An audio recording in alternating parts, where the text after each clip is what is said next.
Hello everyone, welcome back to our channel Academy of Internal Audit. So in our this series we are understanding the various concepts and terms related to the law section of CFE curriculum, right? So in our previous videos we have understood about the various kind of the points, like we have understood about the common law system, civil law system, civil case, criminal case, parallel proceedings and all those things, right?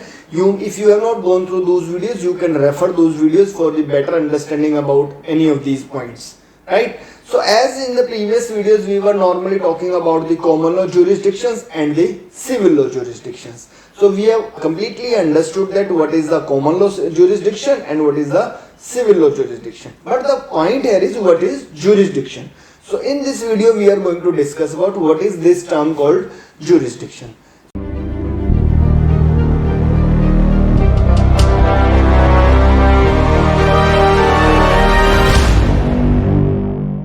So just to begin with, let's understand. For example, you would like to file a case. You have came to know about any of the activity. There may be dispute. You may be having the dispute with someone else. So where to file that particular case? So we can say jurisdiction is the power of the court to hear and decide a particular given case. So it is primarily the decision that where you should go to file a case, or whether that court has that power to hear that kind of the case or no. So this is primarily known as jurisdiction. So whenever we say about the jurisdiction, so it is primarily, it refers to the subject matter or the people over which that lawful authority may be exercised by the court. So whether that court has lawful authority over that particular person or that particular, we can say, the piece of property or not, right? So whether the court has that authority or not to exercise its any of the decision. So for example, you have gone to a court and the court has given some decision. Whether that decision is going to bind that person or not, or in a simpler way I can say whether that court can give the decision related to that person or not. So all these things are the primarily elements which needs to be understood to understand the term called jurisdictions. So though whether a particular court's jurisdiction, what is the jurisdiction of a particular court is decided or defined by the law of that particular country. But yes, to establish the jurisdiction of a court, primarily three elements are considered, right? So first element is, does the court hear cases of the type in question? Means whether that court is hearing, does hear that kind of the cases or not. For example, a court may be hearing only the civil cases. The court may not be entertaining the criminal case. So hence, that criminal case is not falling under the jurisdiction of that particular court. And also, to further go ahead, like even in the civil case, one court may be hearing only about the normal matrimonial cases. Another court may be just hearing about the violation of traffic rules or so. So even in the civil case, there may be the variety of the cases which a particular court hears and which they do not hear, right? So it's primarily depend upon the first thing is that does the court hear cases of the type in question. The type of the cases which is in the question, the case which you have brought with. So whether the court hear that kind of the cases or not. So that is the main thing which we have to understand. One thing.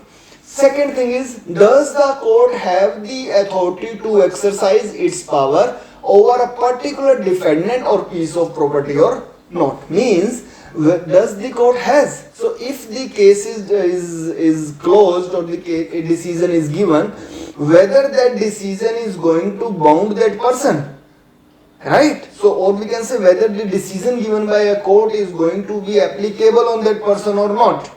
I'll just give an example. For example, there is a dispute between one national person and another international person, and you went to the court and the court has given a decision. Whether that decision given by that court is applicable on this international person or not, foreign person or not.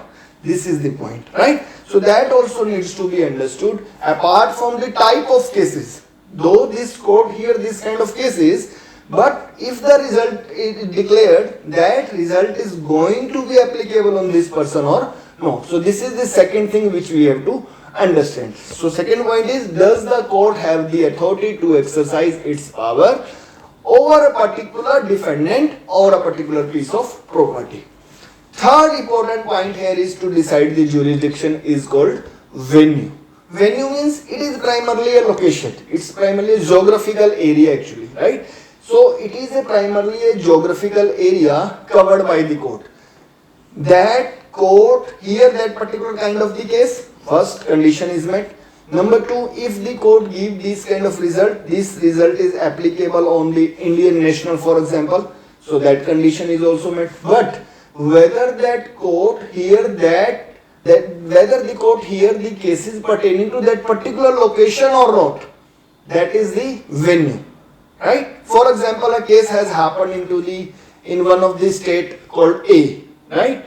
So whether this court hear the cases which has happened in state A or not, geographical area, right? Though the condition 1 and 2 are met, but this court doesn't hear the cases pertaining to that particular state, country or the particular city, right? So that is called the venue. So venue is one of the sub-element, one of the element of the deciding factors of jurisdiction. This is what we have to understand. I'll just give an example. Similarly, in the case when we say about the jurisdictions, there can be situation when more than one venue is there. For example, you belongs to a city A or state A, right? And the other person belongs to state B, right? Both of you are going and a car accident has happened in state C. You belongs to state A, he belongs to state B, and the accident has happened in state C. So ideally all of these three states are the adequate or the right venue. It's upon you, whichever you want to choose, right? Because there are so many other elements also which decide what will be the venue of a particular case. This is just an example I have given. So there can be more than one venue for a particular, to file a particular case. Now it's upon you which one you would like to choose. Obviously, if you would like to choose any, if you have chosen any that kind of the venue which is far away for the other defendant, for example, so that person again can ask a question why this venue is selected, or the court may also can ask you that why you have chosen this venue. At that point of time you have to give the reasonable explanation, reasonable justification of choosing this as a particular venue, right? So the venue is the geographical area, is the particular physical area where the lawsuit is to be tried, or we can say where the case is supposed to be filed, right? So venue may be important in deciding where to charge the claims, where to file the charges, or we can say where to file the claims.